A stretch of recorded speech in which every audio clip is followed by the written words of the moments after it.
Hello everyone, welcome to GGN. Today is Friday, June 29th, 2012, and I'm Darko. This is my website, ggnonline.com. There's a poll up there, you can check on it and vote how long until a drone kills the first American on American soil. So far, the majority are saying within the next year, followed by the next 2 years. You can follow GGN with your email address, also on YouTube, ddarko2012 and ddarko2013. And if you'd like to help, you can donate right there. So, and there's also a little news archive there. So, I'm ready to go here, and we're going to cover the economy. And the biggest news, of course, is Obamacare approved. It was kind of shelved for a while there, and now it's back from the dead. So, and a little bit of eugenics, because you have financial warfare, and then you have social warfare, you have eugenics, and it kind of all just is immersed, right, in the same global agenda. So it says here, Obamacare approved, IRS to force Americans to buy health insurance. It says it's a victory for Obama and a travesty for the middle class. The Supreme Court upheld Obama's health care mandate, empowers the IRS to begin to regulate America's health care by 2014. Expect IRS thugs armed with shotguns knocking at your door to fine you almost $700 a person or $2,000 per household for failure to purchase health insurance. If you fail to pay the outrageous fine, expect to be sued by the IRS. It says here that revised healthcare laws remove the penalty of almost $250,000 in imprisonment up to 5 years. It says here this ruling allows the federal government to force citizens to enter a contract with private corporations to buy health insurance. This is happening just days before the 4th of July, when Americans won its independence from British tyranny, and now we face the same tyranny today. It says here by 2014, all Americans will have to submit or face being fined and sued by the Internal Revenue Service.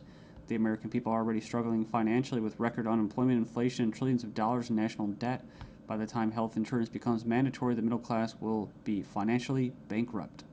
This is the reason why the military and police are preparing for martial law in the U.S. streets, says because people will revolt against the system that has basically turned people into financial slaves. So it says here that they're conditioning Americans with checkpoints and speed traps, army drones to spy on us. We're going to cover all this, rolling out the tanks and putting military goons on residential streets to prepare us for what is to come in the future. It says here the Bilderberg Group discussed in Spain about wanting to level America into a third world impoverished nation where we're all poor under world government dictatorship. It says here soon the Americans' standard of living will drop significantly, and it won't just be the standard of living, it will be their age of death, right? Their basically the average lifespan. It says here services will be cut. We're going to get into that too, death pathway and stuff like that.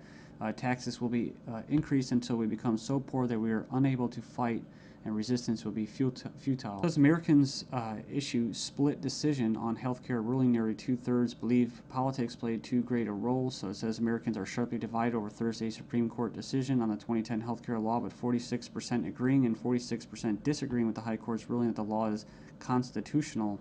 Then you have from the Daily Bail, Obamacare complicated. Check out the flow chart. And yeah, there's our buddy, the IRS, right there. But it's just a god-awful mess. And you have Secretary of Health and Human Services in the middle. All these different vested interests, all these different bureaucracies. And the biggest invested interest that helped write the bill was the insurance companies. And they're the ones that are going to basically, how could you say, not profit. Well, they will profit, but they're going to get the best advantage from this, right?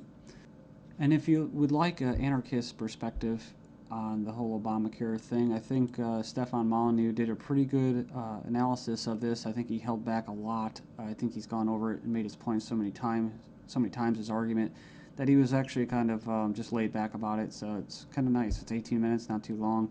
The truth about Obamacare, yes, it's even worse than you think. And right here in the description, he puts in there the 6 facts that he presents in his argument. So fact 1, there is no law in the U.S. anymore. Basically what he's saying is that if they could just do anything, then there's no law, right? And it's tricky because, in quote, in a stateless society, there would be what? No law. Well, there would still be common law. See, this isn't common law. This is political law. That's why you have pigs, political law enforcement, and the like that are going to be enforcing this, federal agents and that. So in other words, what he's saying is that you might as well just have no government, because right here you have a dictatorship with, quote, laws, right? They have laws that basically write in a dictatorship. So we have here Obamacare is an admission that all previous government health care programs have failed. So, and this is true. I remember the recording, about Nixon and stuff like that, getting people on Medicaid. It doesn't really matter whether it's good or not. And in fact, costs have already doubled from initial estimates, and that's usually how it works. As soon as this gets closer to fruition, oh yeah, some hidden costs. Sorry, guys. Fact 4, 70% plus of healthcare issues result from individual choice.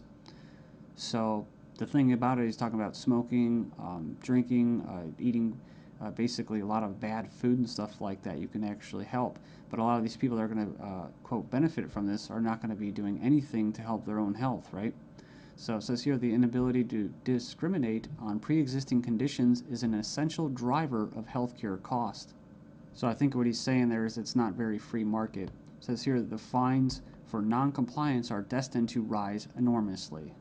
We have 15 reasons why the Obamacare decision is a mind-blowing disaster for America.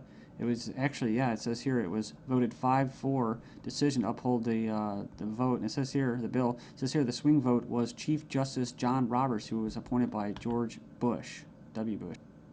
And not that you'd have any confidence in the judicial system as it stands, just based off past history and their track record. It says here, after the vote today, it is hard to have any faith in the U.S. Supreme Court. I guess they're saying because he was quote conservative.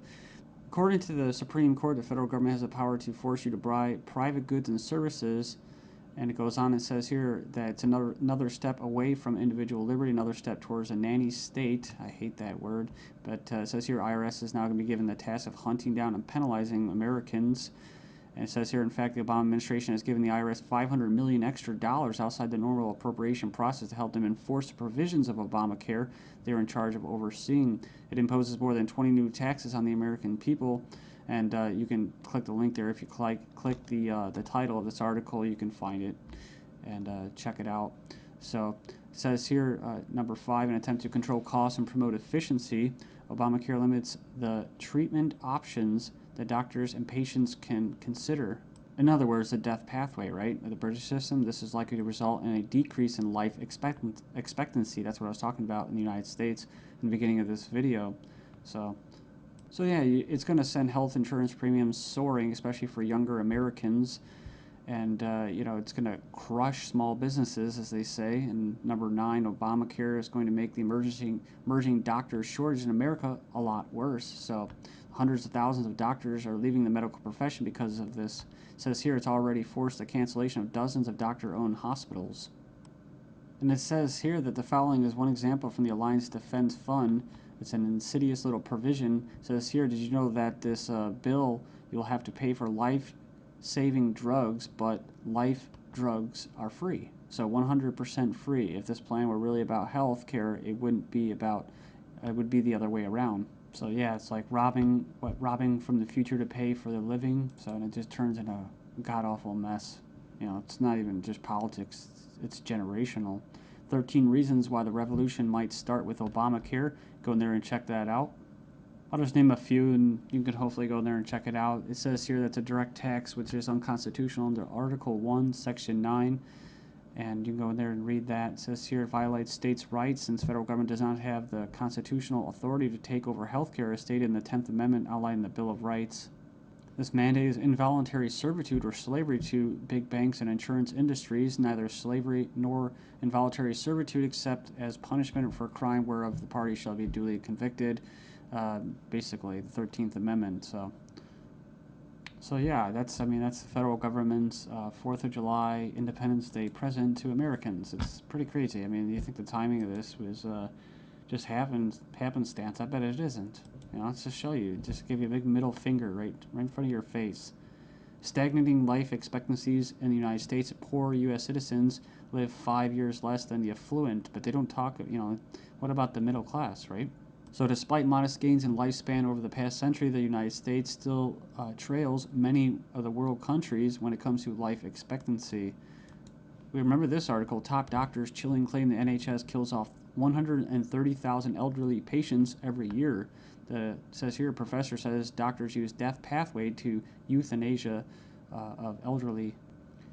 Says here that Liverpool care pathway, death pathway, may be slippery slope to back